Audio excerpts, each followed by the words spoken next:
Putin, હવે બહુ થયું, હું બિલકુલ ખુશ નથી. એવું તો શું થયું કે રશિયા પર ભડક્યા ટ્રમ્પ?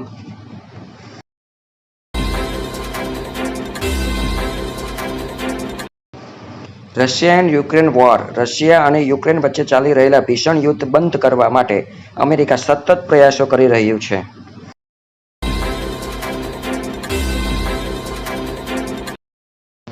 બીજી બાજુ રશિયાએ ગઈકાલે જ યુક્રેનના કીવ પર મિસાઇલ અને ડ્રોન વડે ઘાતકી હુમલો કરતા ટ્રમ્પ ગુસ્સે થયા છે.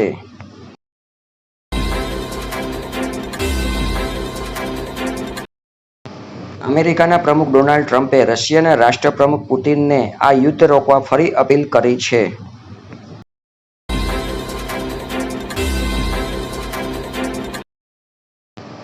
ટ્રમ્પે સોશિયલ મીડિયા પ્લેટફોર્મ ટ્રુથ પર પોસ્ટ કરી હતી કે હું કીવ પર રશિયાના હુમલાથી જરાય ખુશ નથી.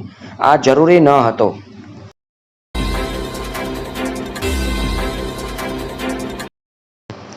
તેમાં તેનો સમય પણ ખૂબ ખરાબ હતો. વ્લાદિમીર, હવે બહુ થયું, થોભો.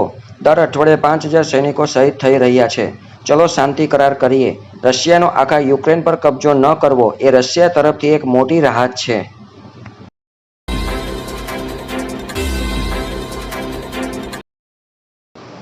સિત્તેર મિસાઇલ અને 145 ડ્રોન વડે હુમલો. રશિયાએ ગઈકાલે કીવ પર 70 મિસાઇલ અને 145 ડ્રોન વડે હુમલો કર્યો હતો, જેમાં 12 લોકો માર્યા ગયા છે અને 90થી વધુ ઘાયલ થયા છે.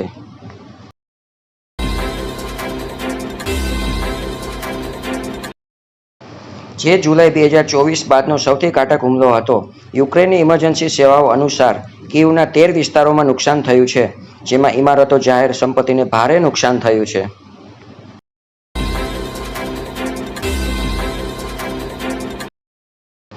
નાગરિકોમાં અફરાતફરી મચી છે. એક મકાન આ હુમલામાં ધરાશાયી થતાં તેના કાટમાળ નીચે આખો પરિવાર ફસાઈ ગયો છે. બચાવ કામગીરી ચાલી રહી છે.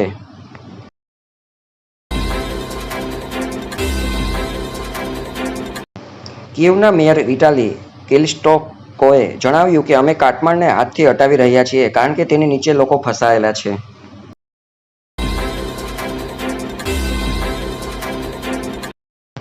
શાંતિ પ્રસ્તાવ યુક્રેનને ઝટકો. ટ્રમ્પ સરકારે પેરિસમાં એક શાંતિ પ્રસ્તાવ રજૂ કર્યો છે, જેમાં યુક્રેનને મોટા પાયે સમાધાન કરવા કહેવામાં આવ્યું છે.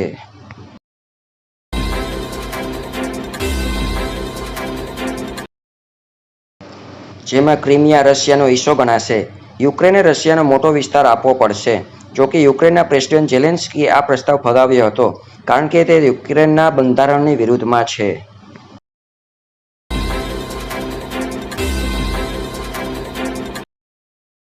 હવે ટ્રમ્પ રશિયાને સમજાવવાનો પ્રયાસ કરી રહ્યા છે કે તેઓ યુક્રેનનો મોટો હિસ્સો કબજે ન કરે અને શાંતિ કરાર કરે.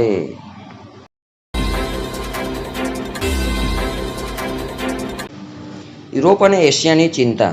ટ્રમ્પ પ્રસ્તાવથી અમેરિકાના સહયોગી દેશ ચિંતિત છે.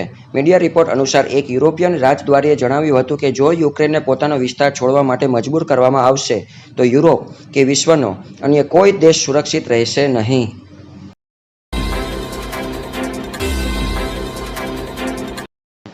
ભલે તે પછી નાટોમાં હોય કે ન હોય, ટ્રમ્પના આ શાંતિ પ્રસ્તાવને આંતરરાષ્ટ્રીય કાયદાના સિદ્ધાંતોની વિરુદ્ધ દર્શાવવામાં આવ્યો છે.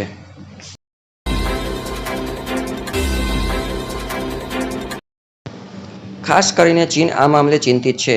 એક એશિયન રાજદ્વારીએ જણાવ્યું હતું કે જો રશિયાને તેની હિંસા માટે ઇનામ મળ્યું તો તે ચીન માટે ગંભીર સંદેશ હશે. ફ્રાન્સના રાષ્ટ્રપતિ ઇમ્માન્યુએલ મેક્રોને રશિયાના હુમલાની નિંદા કરતાં કહ્યું છે કે પુતિન જૂઠું બોલી રહ્યા છે, તે શાંતિ ઈચ્છે છે, તેઓ સતત બોમ્બનો વરસાદ કરાવી રહ્યા છે. જો આ તમને ન્યૂઝ પસંદ પડ્યા હોય તો આ વિડીયોને લાઇક, શેર અને સબસ્ક્રાઇબ જરૂર કરો અને વધારે શેર કરો.